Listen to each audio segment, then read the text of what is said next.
Doctor APJ Abdul Kalam वो सिर्फ एक राष्ट्रपति नहीं थे, वो अपने आप में एक घटना थे।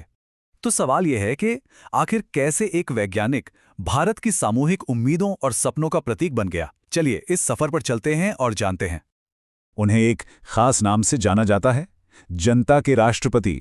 और ये कोई राजनीतिक नारा नहीं था, बिल्कुल नहीं। ये उपाधि उन्होंने सीधे भारत के लोगों के दिलों से कमाई थी। उनका जुड़ाव ही ऐसा था, बिल्कुल सच्चा और बहुत गहरा। तो हमारा आज का असल सवाल यही है, एक वैज्ञानिक जिसने अपनी पूरी जिंदगी रॉकेट और मिसाइलों के नाम कर दी, वो आखिर पूरे देश की अंतरात्मा की आवाज कैसे बन गया? इस सवाल का जवाब उनकी अपनी यात्रा में ही छुपा है। तो चलिए शुरू करते हैं। कलाम एक ऐसे समय में नायक बनकर सामने आए जब भारत, आप जानते हैं, बदल रहा था। देश को उस वक्त ऐसे नेताओं की तलाश थी जो राजनीति से ऊपर हों, जिनकी नीयत साफ हो और सबसे जरूरी, जिनके काम बोलते हों। उनकी सबसे बड़ी खासियत थी कि वो हर भारतीय से जुड़ पाते थे। जरा सोचिए, एक धर्मनिष्ठ मुसलमान जो वीणा भी बजाता था और संस्कृत के श्लोक भी पढ़ता था। यही तो उनकी खूबी थी। वो भारत की असल पहचान थे, जो हर तरह के भेदभाव से ऊपर है। अब उनकी कहानी की शुरुआत होती है रामेश्वरम से। वहीं पर उनकी साधारण शुरुआत और एक बहुत बड़ी नाकामी ने मिलकर उनकी किस्मत को एक नया मोड़ दिया। उनका बचपन आसान तो बिल्कुल नहीं था।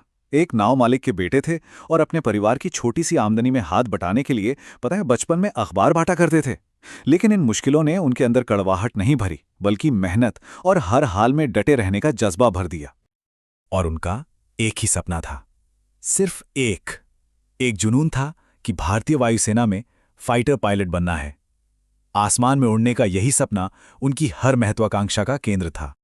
लेकिन कहते हैं ना, किस्मत को कुछ और ही मंजूर था। भारतीय वायुसेना में पद थे सिर्फ 8 और उनकी रैंक आई 9वीं। यह उनकी जिंदगी का शायद सबसे बड़ा डिसअपॉइंटमेंट था। लेकिन यही सौभाग्यशाली विफलता एक टर्निंग पॉइंट साबित हुई। उनका यह व्यक्तिगत झटका देश के लिए एक बहुत बड़ा राष्ट्रीय लाभ बन गया, क्योंकि इसने उनका रास्ता विज्ञान की ओर मोड़ दिया। और बस यहीं से शुरू हुआ डीआरडीओ और इसरो में उनका 4 दशक यानी 40 साल लंबा वैज्ञानिक करियर। एक ऐसा सफर जहां उन्होंने सरकारी एजेंसियों को इनोवेशन का पावर हाउस बना दिया। ये देखिए उनके शानदार करियर की एक झलक। इसरो में सैटेलाइट लॉन्च व्हीकल के प्रोजेक्ट डायरेक्टर से शुरुआत, फिर डीआरडीओ में मिसाइल प्रोग्राम को लीड करना और फिर देश का सबसे बड़ा पद, राष्ट्रपति बनना। उनकी यात्रा सच में कमाल की थी। हर पड़ाव पर उन्होंने भारत की क्षमता को एक नए स्तर पर पहुंचाया। 1980 में उनकी SLV-3 परियोजना ने रोहिणी सैटेलाइट को सफलतापूर्वक लॉन्च किया। और ये सिर्फ एक लॉन्च नहीं था, ये भारतीय अंतरिक्ष कार्यक्रम के लिए एक ऐतिहासिक पल था। इस एक पल ने भारत को दुनिया के उस विशेष स्पेस क्लब में शामिल कर दिया। और इस मिशन ने यह भी साबित कर दिया कि कलाम सिर्फ एक बेहतरीन वैज्ञानिक ही नहीं, बल्कि एक कमाल के लीडर भी थे। और इसके बाद आया IGMDP यानी integrated guided missile development programme. ये कोई छोटा मोटा प्रोजेक्ट बिल्कुल नहीं था। सोचकर देखिए, एक साथ 5 अलग अलग तरह की मिसाइलें विकसित करना, पृथ्वी, अग्नि, आकाश, त्रिशूल और नाग। इसी कार्यक्रम की जबरदस्त सफलता ने उन्हें हमेशा के लिए भारत का मिसाइल मैन का खिताब दे दिया। तो चलिए अब उनके करियर के 2 सबसे बड़े मील के पत्थर पर ध्यान देते हैं। एक, पोखरण I-2 परमाणु परीक्षणों की स्ट्रेटेजिक सफलता और दूसरा, उनका राष्ट्रपति पद को पूरी तरह से बदल देना। 1998 का ऑपरेशन शक्ति, ये एक ऐसा मिशन था जहां गलती की कोई गुंजाइश ही नहीं थी। सबसे बड़ा चैलेंज, अमेरिकी जासूसी सैटेलाइट से बचना। और इस हाई स्टेक ऑपरेशन के जो मुख्य वास्तुकार थे, उनमें से एक थे डॉक्टर कलाम। इस मिशन को इतना गुप्त रखा गया कि तरीके बिल्कुल फिल्मी लगते थे। वैज्ञानिक सेना की वर्दी पहनते थे। कलाम का कोड नेम था मेजर जनरल पृथ्वीराज। ज्यादातर काम रात के अंधेरे में होता था ताकि कोई पकड़ न सके। सब कुछ बिल्कुल पर्दे के पीछे हो रहा था। लेकिन कलाम के लिए इन परीक्षणों का मतलब किसी पर हमला करना नहीं था। जैसा कि वो खुद कहते थे, शक्ति का सम्मान शक्ति ही करती है। उनका साफ मानना था कि भारत को अपनी सुरक्षा और सामरिक स्वायत्तता के लिए अपनी ताकत दिखाना जरूरी है। और परीक्षणों के बाद जो प्रतिक्रिया हुई, वो बिल्कुल 2 अलग अलग दुनिया जैसी थी। देश में तो जश्न का माहौल था, हर तरफ राष्ट्रीय गौरव की लहर थी। लेकिन विदेश में इसकी कड़ी निंदा हुई और भारत पर आर्थिक प्रतिबंध लगा दिए गए। और फिर जब वो राष्ट्रपति बने, उन्होंने इस पद की परिभाषा ही बदल दी। राष्ट्रपति भवन, जिसे अब तक एक दूर का किला माना जाता था, उसके दरवाजे उन्होंने आम लोगों के लिए, खासकर बच्चों और नौजवानों के लिए खोल दिए। उन्होंने इस पद को सच में एक जनता का कार्यालय बना दिया।